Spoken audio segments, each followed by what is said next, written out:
Hey my loves, hey my kings and queens. So I'm going to start off by reading my story that I have been writing in my journal. So I ask for some patience and understanding as I am doing the best of my ability to remember about details of my journey.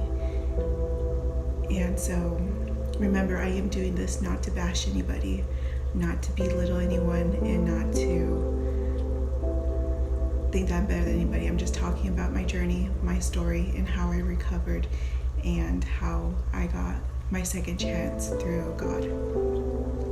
So I'm just going to read word by word in my journal. It says, my journey when walking in faith became all I knew, dealing with addiction for 11 years at the age of 18 to 30 years old. My journey started the day I lost my partner of 10 years to an overdose of fentanyl that we were struggling with since 2019. He passed away in December of 2022. Then I started to fall hard in my drinking, even with my children around. I asked his mother for help to take them for a couple days. I asked her for help, and I was honest with her about my drinking. I couldn't deal with being a mother. Things that were so easy as a mother became so hard. I was not myself, and I asked for help. After a few days passed, I told her I was ready to have them back. After binge drinking those few days, I was ready for my kids back home with me. But his mother told me to just grieve and to start packing the duplex, that she had everything lined up, that she was getting a moving truck, how I wasn't going to be alone, how me and the kids would be taken care of, that she would be taken care of. She wanted me to do A, B, and C, and of course how she is. It's her way or nothing at all. As the days passed by, it started to sink in. I was losing my best friend, my partner, all I knew at the age of 19.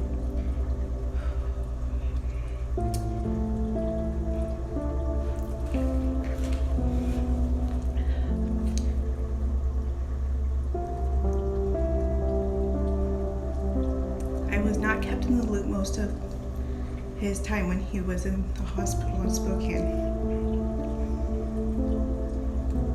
Even though we weren't legally married, but we were together for 10 years, going on 11. I had no say in anything, and they didn't keep me in the loop because they blamed me for his death. So they kept me out of the loop, of course. It's easier for them to blame me instead of looking in the mirror themselves. So after just 10 days later, when I was told they were going to pull the tube, since he had no brain activity going on, I had my mother take me to Spokane to say my goodbyes. The day before I left, his mother and uncle came to pick up more clothes for the kids. I got to say my highs and gave them kisses and hugs. I started back up on meth because my thinking during the time I lost Joshua, we were doing fentanyl, so I thought methamphetamine would be safer. Obviously not thinking right. So I was drinking and doing methamphetamine. And I didn't touch methamphetamine for going on 11 years because when I met Joshua, he helped me get clean off of methamphetamine. And that was in 2012. So I was using methamphetamine on the way to Spokane. I didn't want to feel anything. The pain was too much to deal with.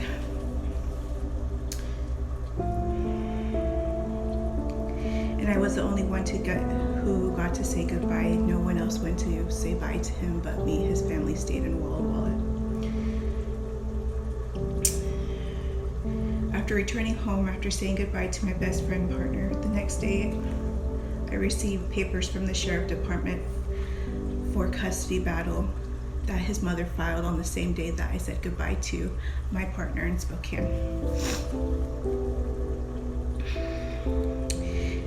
Which she lied, saying I abandoned my children for 10 days. She was using my past against me.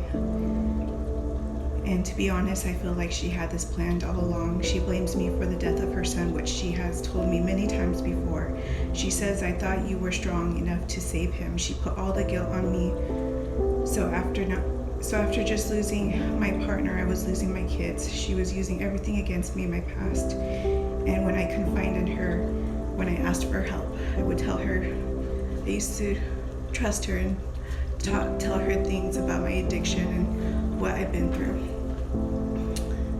When I received those papers, I lost my shit. Someone I thought I could trust betrayed me. So yes, I didn't have the best reaction. I was not nice to her at all after receiving those papers. So after that, I gave up because I just lost my partner. Then 10 days later, my children, because I knew she would use absolutely everything against me. I struggled with alcohol since 19. I'm a felon with a record. She had money and she and her family are well known in this small town.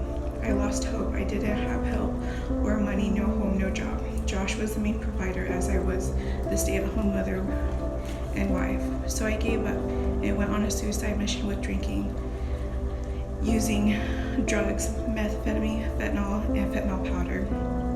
I started making horrible choices.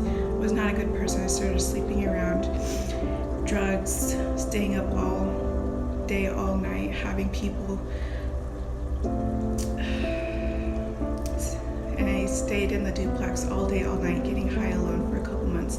Then one day I stayed with a family member, then started meeting new people out of town, only 30 minutes from us, from Wausau, Dayton, Waitsburg and Dayton.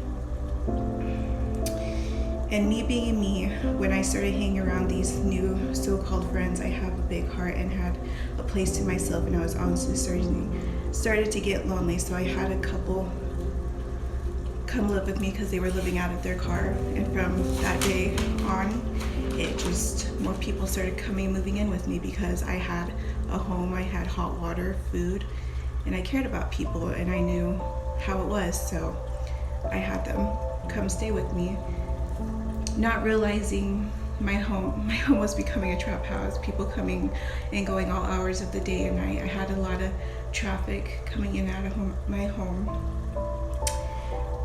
So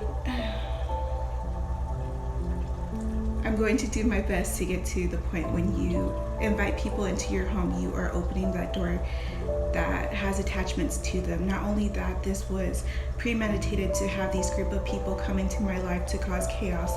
And not only that, but pretty much sacrifice me. I know a lot of people have a hard time believing in that, but when these people came into my home, a lot of dark shit started happening. I started to mentally, physically, spiritually, and emotionally be targeted by black magic, by dark entities,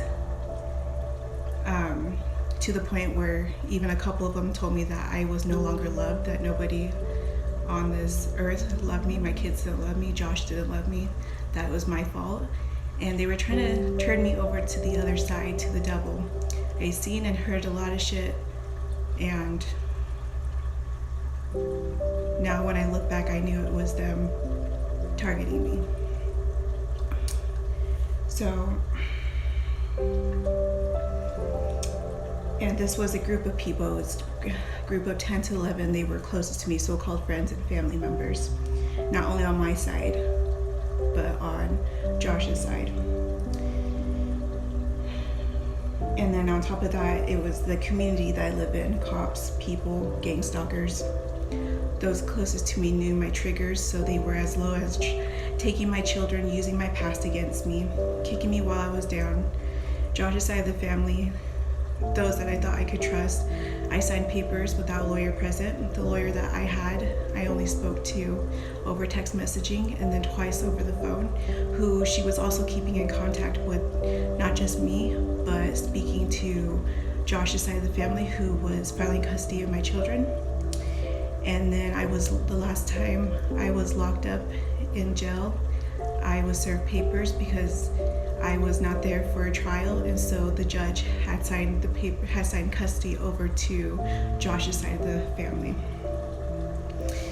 So, and I signed papers without my lawyer present because I thought I could trust them.